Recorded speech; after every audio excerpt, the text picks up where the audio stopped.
Hello नमस्ते लस्सो फ्याफुल्ला सम्पूर्ण साथीहरूलाई। आज चाहिँ मेरो काम भनेको चाहिँ अब टमाटर बारीमा टनेलातिर पत्ताहरू काट्ने, डाँठहरू हाँगाहरू काट्ने अनि डोरी तन्काउने काम भइरहेको छ साथीहरू। हजुरहरूले देख्न सक्नुहुनेछ, यो चाहिँ तेस्रो पटक हो। टमाटरको झ्याङहरू निकै ठुलो भइसकेको छ, फल पनि फलिसकेको छ, फल्न थालेको छ। अनि यो पत्ता र हाँगा काट्ने भएर चाहिँ बेला भएर अनि काट्न थालेको छ। 4-5 जना दिदीबहिनी आमाहरूले काटिराख्नु भएको छ। यो चाहिँ मेरो भतिजा केटा हो, स्कुलबाट आउँदै पवन। यो बच्चाहरू जिस्किएर हिँडिरहेछ, त्यहाँ खेलिरहेछ।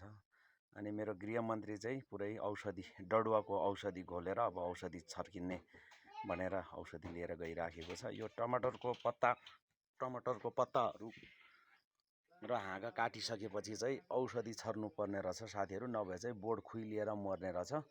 त्यही भएर यो डडुवाको औषधि छर्दै हो मेरो गृहमन्त्रीज्यूले। अनि टमाटरको फल भर्खर फल्न थालेको छ, तपाईँहरूले पनि देख्न सक्नुहुनेछ।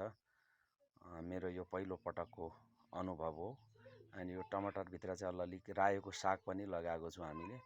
हामी आफूले तरकारी खानु पनि पुग्छ रायोको साग, अनि बेच्नु पनि पुग्छ, बेच्नुलाई पनि हुन्छ। अनि यतातिर चाहिँ अब लास्ट भइसक्यो, अब अन्तिम काटेर सकिनु लाग्यो है त गाइज। तपाईँहरूले देख्न सक्नुहुनेछ घर टरतिर यो नेटको तार बिग्रेर फालेर त्यहाँनिर धेरै गाँठो पारिराखेको छ। ल हस् लसो।